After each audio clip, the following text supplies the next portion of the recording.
Bonsoir et bienvenue dans cette nouvelle édition de Viva Événement. En version française, une bombe artisanale vient d'exploser cet après-midi vers 14h à Mbunj, faisant victime un mort. Celui-ci n'est nul autre que le concepteur de bombes. Des armes aussi ont été saisies dans sa maison. La mouvance Ravalmanan a finalement décidé quel candidat soutenir pendant les élections présidentielles. Hier, les Anagdades ont présenté Jean-Louis Robinson.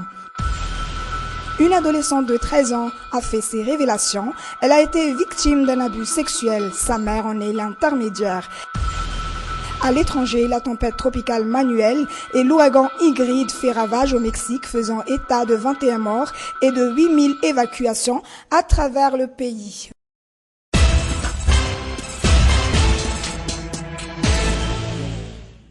Voilà pour le sommaire. À la une de l'actualité, un homme d'environ 30 ans est mort suite à une explosion d'une bombe artisanale à Mbunj. Celui-ci est fabricant de bombes. On a aussi trouvé chez lui une Kalachnikov, des munitions et un sabre dans son atelier. Face à cette situation, le voisinage est choqué. Marna Tunjav et Nzara Ranjiansu. On doit passer par cet entremur étroit pour arriver au lieu où la bombe a explosé. Vers 13h45. C'est cet homme, mort, que nous voyons est la seule victime. On l'a retrouvé à l'intérieur. D'après le constat, c'est en concevant une bombe artisanale que cet homme a fait une fausse manipulation, d'où a causé l'explosion. Ses habits sont détruits et tout déchirés. Son corps aussi est gravement blessé. L'explosion est forte. Le voisinage remarque cela.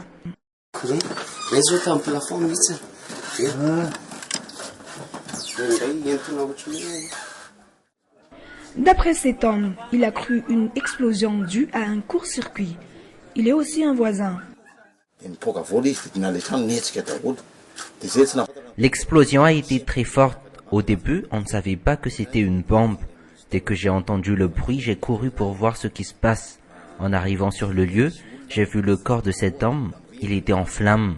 Puis, j'ai couru pour éteindre le feu sur son vêtement par mes propres moyens. Même ma femme qui se trouvait à Malakir a entendu la détonation. La perquisition de cette maison dure des heures. La maison est complètement détruite. Grenades, des matériels pour concevoir des bombes artisanales et des livres d'apprentissage sont saisis. Les forces de l'ordre retrouvent différentes armes pendant la fouille.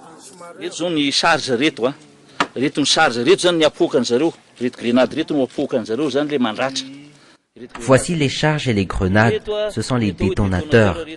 Les piles et les fils qui se trouvent ici sont les dispositifs de mise de feu. Voici les armes de guerre avec des silencieux qui peuvent tuer n'importe qui. Ces armes nous prouvent que c'est vraiment un homme très dangereux.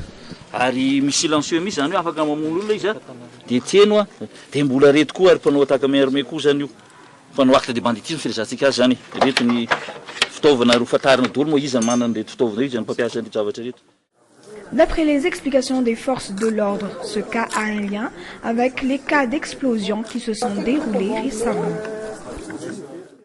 Qui est le commanditaire de ces actes de terrorisme? C'est à cette question que les enquêteurs de la gendarmerie essaient de trouver une réponse. D'après eux, des pistes ont été déjà tracées, des informations ont été aussi recueillies. Une manière de dire que les enquêtes avancent à grands pas. Écoutons les explications du commandant de la circonscription régionale de la gendarmerie nationale pour la province d'Antananarivo.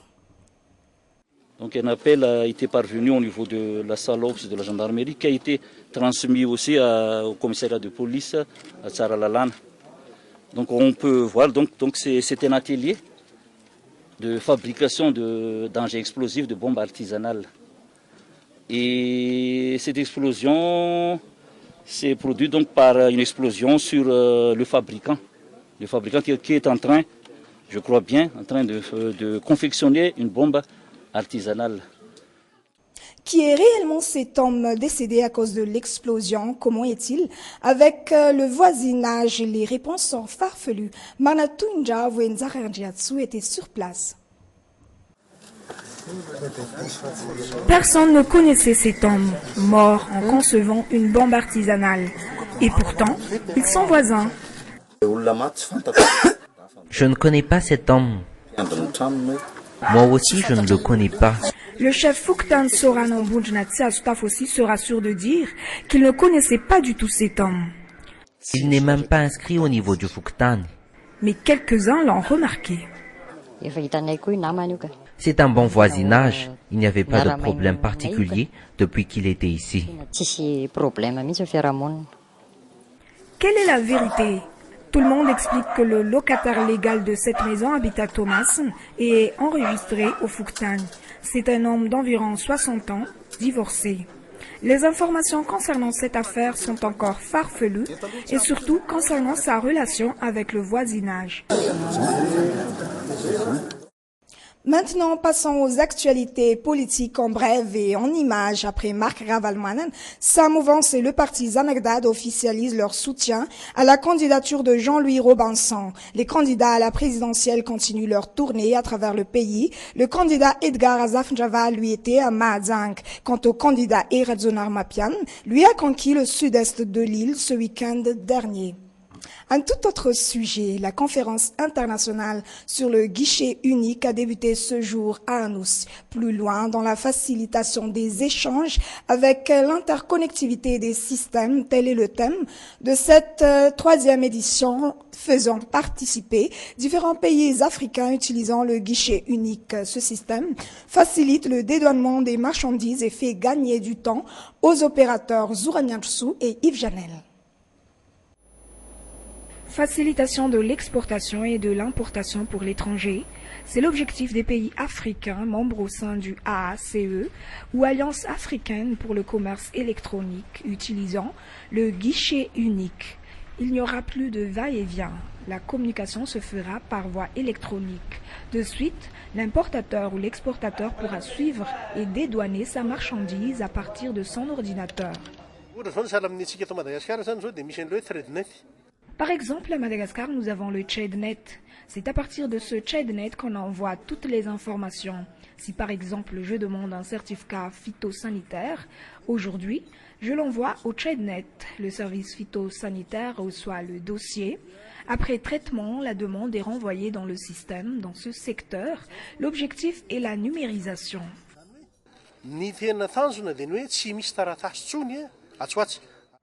Pour Madagascar, il faut 15 jours au minimum pour dédouaner une marchandise au port. D'après les explications du directeur général de la douane, depuis l'utilisation du TradeNet, il faut 24 à 72 heures pour dédouaner une marchandise. Dans ce sens, l'utilisation du guichet unique permet une économie considérable pour les opérateurs.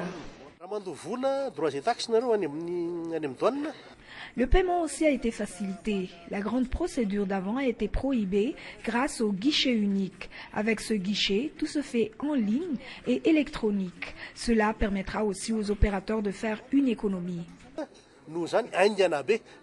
Ce jour, une conférence sur l'utilisation du guichet unique s'est tenue à Nous. Cette conférence internationale avec les pays africains utilisant le guichet unique est à sa troisième édition. Ce sera au mois de juillet 2014 que Madagascar sera prêt à utiliser uniquement le guichet unique. Comme nous l'avons parlé dans le titre, c'en est trop pour cette petite fille de 13 ans qui habite à Anouzat. Elle a révélé avoir été victime d'abus sexuels. Elle désigne sa mère comme responsable. Elle l'a forcée à sortir avec un vieil homme qui profite de la pauvreté de sa famille samedi dernier. Elle avoue tout. Un reportage d'Arnissa Rakoutbe et d'Yves Janel. Fanea, 13 ans, habite à Anouzat-Watsinanan. Selon ses révélations, sa mère l'a incité à coucher avec un homme de 70 ans.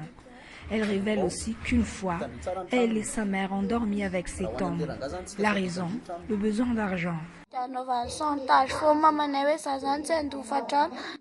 Il fait toujours un chantage à notre mère qui ne paiera plus le loyer si je n'accepte pas sa proposition.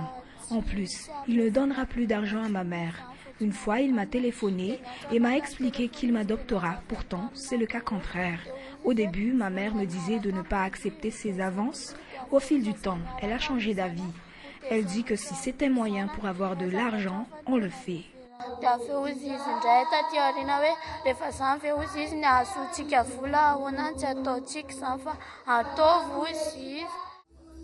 C'était au premier trimestre de cette année que tout s'est déroulé. Les voisins n'ont rien remarqué de surprenant. Ils expliquent simplement que souvent la mère bat cette jeune fille, ils ne savent pas la cause. La mère bat souvent cet enfant. Nous ne savons pas exactement pourquoi. Nous ne savions pas que cet enfant a enduré tout ça. Hier, elle nous révèle tout. D'après les informations recueillies, l'homme qui la harcèle est vu comme honnête et modeste. Il travaille au sein d'une société de grande distribution et habite à Mbouibao. Samedi dernier, une goutte d'eau fait déborder le vase. La petite fille décide de tout révéler aux responsables du Fouktan. Hier soir, elle est venue chez moi. Face à cette situation, je devais prendre mes responsabilités. On a cherché à prouver ces révélations pour mener à une enquête qui aboutira à une sanction pour les auteurs des faits.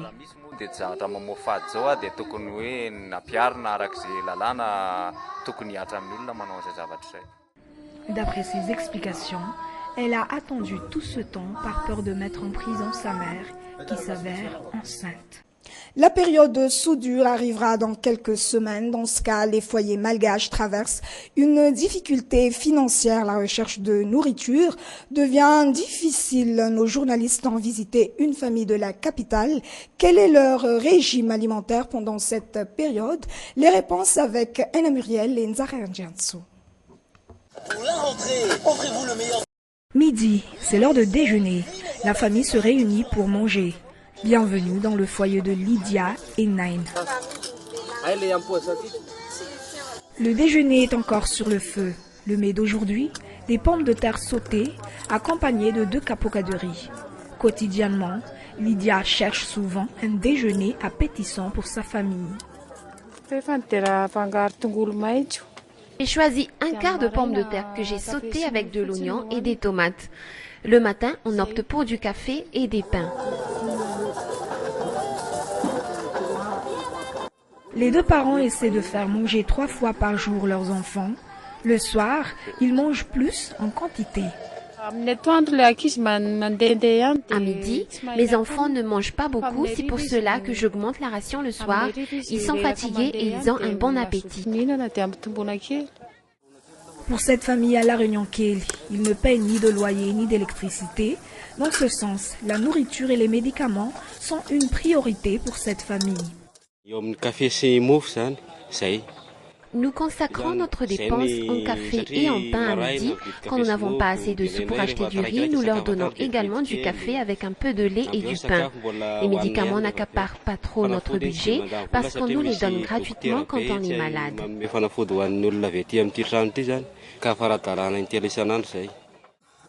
Ils sont 6 à habiter dans cette hutte. Lydia se lève à 5 heures du matin pour préparer le petit déjeuner pour sa famille. En effectuant son petit commerce, elle cuisine.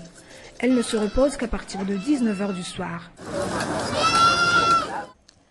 Voilà, c'est la fin de cette édition. Merci de votre attention. Bonne soirée à tous avec Viva.